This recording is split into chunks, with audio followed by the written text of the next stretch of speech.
Hi there, this is a tag burst test on ignition, provisioning 30,000 tags in a minute. As you can see, there isn't any deployed model, there isn't any data or mapping right now. So runtime UIs are waiting for steady dated data. Now let's ignite this deploy. As you can see, there is 500 rows, so there is 500 assets. Let's ignite it.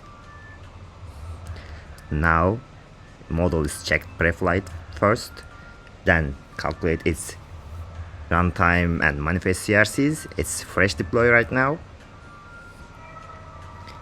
Text is done.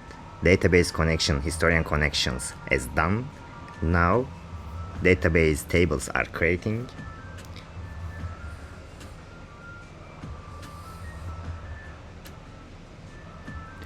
That's all done in 30 seconds. Let's check our whole system.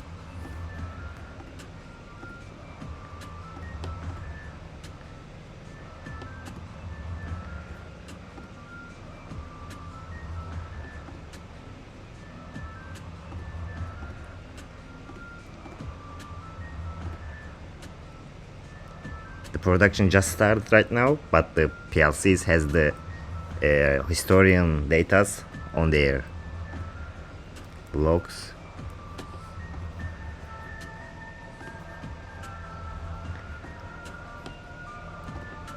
This is 30,000 tags, analogy mapping with full UDTs, historians, runtime UIs together, whole mask aligned SCADA capable foundation.